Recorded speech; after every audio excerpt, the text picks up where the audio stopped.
ready for the biggest trip of our life. আমাদের backpack হয়ে গেছে, আরো একটা ব্যাগ আছে, আরো দুটো ব্যাগ আছে অ্যাকচুয়ালি। ট্রাভেল লাইট যে কথাটা সেটা আমরা জানি না, অ্যাটলিস্ট আমি জানি না। সো हम लोग अभी पूरा रेडी हो चुके हैं एक्चुअली, और हम लोग अभी जाएंगे, देखेंगे कि कितना हो पाए। आप लोग विश कीजिए कि हम लोग सही से जाए और सही से वापस आए। safely. Okay. So we'll see you after, I guess, after the journey starts. Bye bye. The journey begins. So আমরা আমাদের যাত্রা শুরু করলাম। এদিকে শিব ঠাকুরের মন্দির, শিব ঠাকুরের আশীর্বাদ নিয়ে আমাদের যাত্রা শুরু হলো। ঠিক এখন কটা বাজে? এখন বাজে হচ্ছে 7:25। যদিও আমরা একটু লেট হয়ে গেছি, মানে একটু না, অনেকটাই লেট হয়ে গেছি, প্রায় 1 ঘন্টা late, thanks to our tour manager mister Banerjee. একদমই হ্যাঁ। তো দেখা যাক আমরা কখন পৌঁছাই গ্যাংটকে। সো আজকের গোল হচ্ছে নন স্টপ রাত্রিবেলা গাড়ি চালিয়ে একদম ভোরবেলা, মানে নট ভোরবেলা, লেটসে 6টার মধ্যে শিলিগুড়ি পৌঁছে যাওয়াটা টার্গেট। অ্যান্ড দেন ওখান থেকে আরও 4 ঘন্টার মতো লাগবে। সো অ্যাপ্রক্সিমেটলি 11টার মধ্যে ইচ্ছা আছে গ্যাংটক অবধি পৌঁছে যাওয়া। তো গ্যাংটকে কি গন্ডগোল হলো কি হলো না সেটা জানতে হলে তো থাকতে হবে আমাদের সাথে। সো দিস ইজ জায়গাটা ভালো, পুজো পুজো বাইক নিয়ে যাত্রাটা শুরু হলো, বেশ ভালো লাগছে। Let's start this journey, guys. We have just crossed Dakshineswar. দক্ষিণেশ্বরের ব্রিজটা আসতে আর 1 মিনিটও বাকি নেই, মানে ব্রিজটা সামনেই আছি বলতে গেলে। তো এখান থেকে জার্নিটা আরো ভালো হবে, মায়ের আশীর্বাদ থাকলে খুব স্মুথ হবে। বারবার আমরা একটু ঠাকুরের নাম করছি, কেন স্বর্ণবর্ণ হয়ে পড়ছি, তার একটা কারণ হচ্ছে because we are very scared of this journey right now. কেন এক তো বহুত লম্বা, it's one of the longest journey of our life, and তার থেকেও বড় জায়গাটা বেশ দুর্গম। যদিও এখানে আমরা দুজনেই আগে গেছি, তাও একটু ভয় তো লাগছে। কিন্তু মায়ের মন্দির, ভবতারিণীর মন্দির দেখা যাচ্ছে, আর এই সামনে বালি ব্রিজ, আর এই আমাদের গঙ্গা নদী। আর একটু পরে আবার ব্লগ করবো, কেননা রাস্তাটা অনেক বড়। গুগল ম্যাপ বলছে বেশি নয় 16 ঘন্টার মতো লাগবে। তো এতক্ষণ যদি টানা ব্লগ করি তো আমি ফার্স্ট দিনে পাগল হয়ে যাবো। Let's see. এখন বাজে হচ্ছে 8:20, অলমোস্ট 1 ঘন্টা আমরা বেরিয়েছি। এখন আমরা মোগরাতে, নামটা কি সুন্দর না, মোগরা। তো এখনো অনেক পথ বাকি, প্রায় 15 ঘন্টা, না অ্যাকচুয়ালি 15 ঘন্টা বাকি নেই, টু মাই সারপ্রাইজ। এখন বাকি হচ্ছে 14 ঘন্টা 23 মিনিট। সো হোপফুলি দেখাচ্ছে আমরা গ্যাংটকে এনজিমার পৌঁছাবো at 10:30, বাট ডেফিনেটলি এটা একটু ওপর নিচ হবে, কেননা আমাদেরকে দাঁড়াতে হবে, ডিনার করিনি, ডিনার করতে হবে, ওয়াশরুম যেতে হবে, অ্যান্ড হোপফুলি একবার তেলও ভরাতে হতে পারে। আমরা ড্রাইভ করছি আমাদের নিউ কার, যেটা স্করপিও এন। হ্যাঁ, এটার নাম ভেনাম। আমরা মার্ভেলের বিশাল বড় ফ্যান দুজনে, মার্ভেল সিরিজের, and for some strange reason আমার হাজবেন্ডের favourite super hero is venom. তো এই গাড়িটার নামও ভেনাম, আর এই গাড়িটাতে একটা ছোট্ট ভেনাম আছে, যেটা সকালবেলা দেখাতে পারবো, কেন এখন এটা অন্ধকারে থেকে গেছে। সো আরও একটু যেতে হবে। ইনফ্যাক্ট আই থিঙ্ক যদি খুব ভুল না করি তো এই রাস্তা দিয়ে গেলে কিচেন সূত্রা নামে একটি খুব ফেমাস, এখন খুব famous thanks to YouTubers and Bloggers, একটা রেস্টুরেন্ট আছে যেটাতে আমরাও রিসেন্টলি গেছিলাম, মানে রিসেন্ট না, আমরা কিছুদিন আগে গেছিলাম, বেশ কিছুদিন আগে গেছিলাম। খুব পছন্দ হয়েছে জায়গাটা। তো আই থিঙ্ক এই রাস্তাতেই পড়বে সেটা, মানে খুব ভুল না করলে আর একটু পরেই পড়বে, তাই না? একদম। আমরা এখন কিচেন সূত্রার সামনে। এখানে দাঁড়ানোর কোনো প্ল্যান ছিল না, খুবই ইমপ্রম্পটু একটা প্ল্যান। হঠাৎ করে যেতে গিয়ে মনে হলো খিদে পেয়ে গেছে, মানে লিটারালি এইটা ক্রস করার সময় আমার মনে হলো আমার খিদে পাচ্ছে। যদি আমার ডিনার প্যাক করা আছে, কেন আমাদের প্ল্যান ছিল যে কোথাও স্টপ করবো না, ডিরেক্টলি ওখানে, বাট জাস্ট খিদে পেয়ে যাওয়াটা একটা কোইন্সিডেন্স, যেটা আমার সাথে খুব বেশি হয়। তো প্ল্যান হচ্ছে কিছুই না। কোইন্সিডেন্স গুলো আমি অনেক ভালোভাবে তো জানি। হা হা হা, ভেরি ফানি। আচ্ছা, তো এখানে জাস্ট আমরা 5-10 মিনিট থাকবো, খাবারটা নেব, প্যাক করবো, অ্যান্ড উইল গো।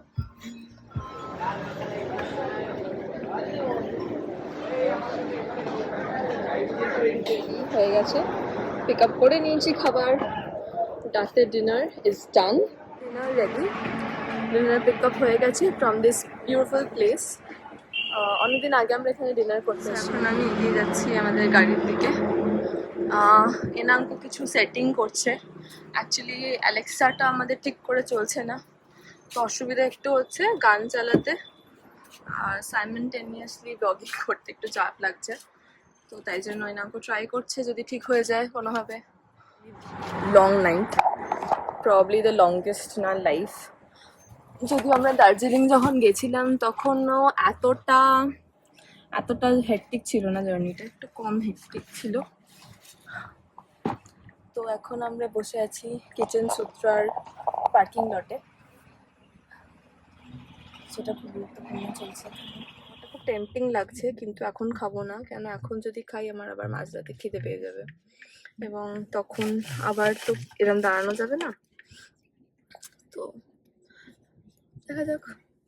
আর বলে রাখি, আমার হাতের এই ব্লু কালারটার বা পার্পল কালারটার রিজন হচ্ছে আমি খুব কষ্ট করে আমার সুন্দর হাইলাইটেড বালায়াজ করা চুলটাতে ব্লু কালার করে নিয়েছি, যেটাতে এখন বোঝাই যাচ্ছে না এটা ব্লু না ব্ল্যাক।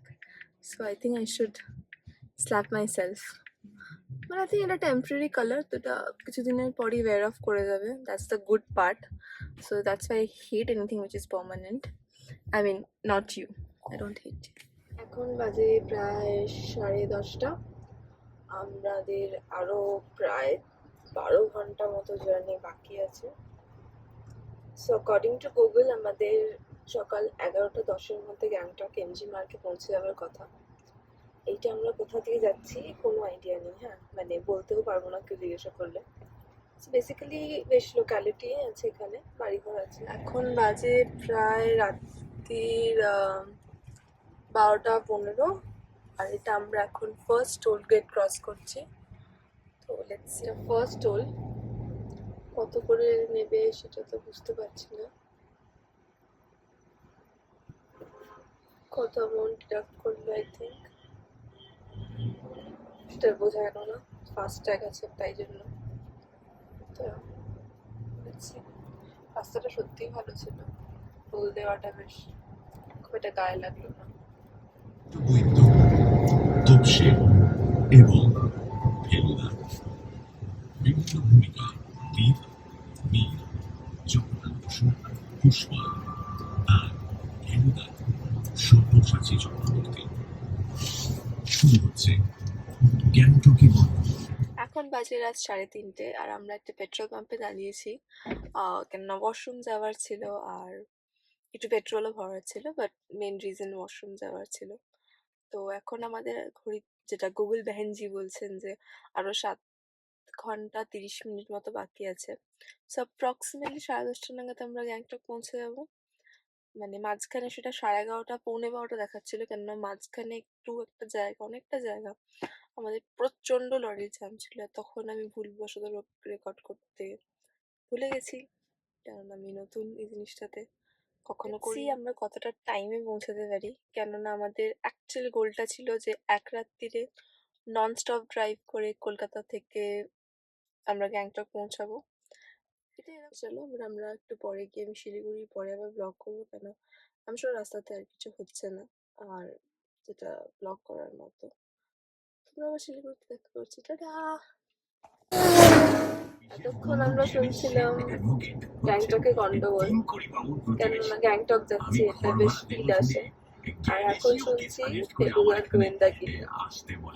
তো সানডে সাসপেন্স শুনতে শুনতে মানে প্রচুর মানে এনার্জি পাওয়া যায়, বেশ মনটাও ডাইভার্ট হয়ে যায়, বোরিং লাগে না জার্নিটা অনেক। তো এটা আমরা অলওয়েজ শুনতেই যাই। গাইজ এখন 4:30 বাজে, আর চারিদিকে দেখ কত আলো, ফেলুদা আমি এটা একদমই এক্সপেক্ট করছিলাম না, মানে 5টা 5:30 না হলে এত আলো হবে না। বলো না মানে এ থেকেই বোঝা যায় যে আমার ভোরবেলার সাথে আমার সম্পর্কটা কখন কি কিরকম। হদিশ পাবে জানি না, তবে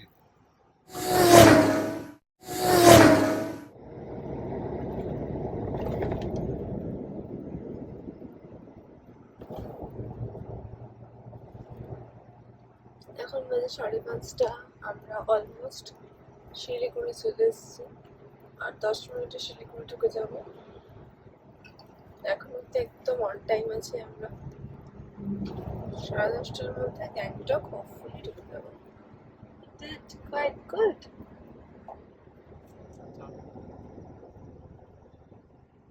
গুড মর্নিং, এখন বাজে 7:30। ওয়েদারটা খুব সুন্দর, একটু ক্লাউডি একটু গ্লুমি, এরকম ওয়েদার আমার ভীষণ ভালো লাগে। আমরা অলমোস্ট পৌঁছাইনি actually, to be very honest, এখনো 3.5 ঘন্টা বাকি আছে। আমরা এখন সেবক রোড দিয়ে যাচ্ছি। এটা অ্যাকচুয়ালি ডুয়ার্স এর মধ্যে দিয়ে, আমার যেটা মনে হয়, I can be wrong, but I think এটা ডুয়ার্স এর জঙ্গলের মধ্যে দিয়ে যাচ্ছি। ভীষণ সুন্দর, চারিদিকে সবুজ, চোখ জুড়িয়ে যাওয়ার মতন।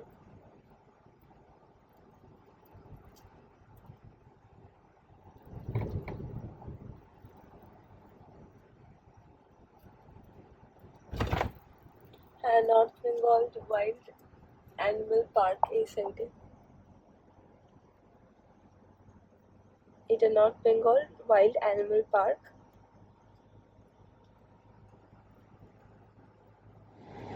এখন বাজে প্রায় কটা বাজে এক্স্যাক্টলি 9:52, আর আমরা অলমোস্ট গ্যাংটকের দিকে চলে এসেছি।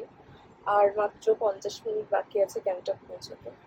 এটা হচ্ছে আমাদের তিস্তা নদী, যেটা পাশ দিয়ে বয়ে চলেছে। 50 মিনিটস মতো বাকি আছে। As you can see, it's pretty crowded. ঠিক আছে, অসুবিধা নেই। বাট একটা জিনিস সেটা আমরা এক্সপেক্ট করিনি, সেটা হচ্ছে মারাত্মক গরম। মানে এক্স্যাক্টলি কলকাতা থেকে পালিয়ে এসেছিলাম গরম থেকে মুক্তি পাবো বলে, বাট এখানে প্রচন্ড গরম, রোদ্দুরের তাপ প্রচন্ড বেশি, তাই জন্য গরমটা খুব বেশি। হোপফুলি কিছুক্ষণ পর গরমটা কমে যাবে, বিকেলের দিকে অন্তত। রাস্তাটা খুব সুন্দর, রাস্তাটা খুব পরিষ্কার এবং খুব চওড়া, কোনো গর্ত টর্ত এখন অব্দি তো চোখে পড়লো না। আর মাঝখানে একটা জায়গায় একটুখানি ধস নেমেছিল, সেটা ক্লিয়ার করা হচ্ছে, বাট দ্যাটস ভেরি রিজনেবল, বোঝাই যাচ্ছে হয়তো কিছু করার নেই। বাট আদারওয়াইজ রাস্তা খুবই ভালো, একদম smooth. Welcome to Gangtok. So আমরা ফাইনালি আমাদের গোল অ্যাচিভ করে নিয়েছি। এক রাত্রিরে কলকাতা থেকে গ্যাংটক আমরা পৌঁছে গেছি। So it's a very surreal feeling. কেননা যখন আমরা এটা প্ল্যানও করেছিলাম, আমরা ভাবিনি যে আমরা এত স্মুথলি এটাকে এক্সিকিউট করতে পারবো। So touch wood. অ্যান্ড এটা the famous Mayfair, which is very very expensive. But obviously those who can afford can definitely stay here. খুব ভালো হসপিটালিটি এদের।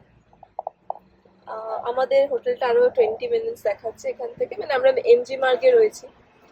তার 2-3টে রিজন আছে। 1 নম্বর হচ্ছে আমাদের কালকে সাঙ্গুতে যাওয়ার প্ল্যান আছে, তো সেক্ষেত্রে আমাদের আজকেই পারমিটস বের করতে হবে। আচ্ছা, তো আমার পাশে রয়েছে সিকিম মণিপাল ইউনিভার্সিটি, এটা খুব ফেমাস একটা university, that we all know. আমারও খুব ইচ্ছে ছিল এখানে পড়তে আসার, কিন্তু আনফর্চুনেটলি আমার বাবা আমাকে পারমিশন দেয়নি। যেটা দেখে বেশ মনটা খারাপ হয়ে গেল। সো লেটস সি, এখনো গ্যাংটক পৌঁছাতে 10 মিনিটস মতো বাকি আছে, মানে গ্যাংটক পৌঁছাতে না, আমাদের হোটেল পৌঁছাতে 10 মিনিটস বাকি আছে। সো হোটেলে গিয়ে কথা হচ্ছে, টাটা।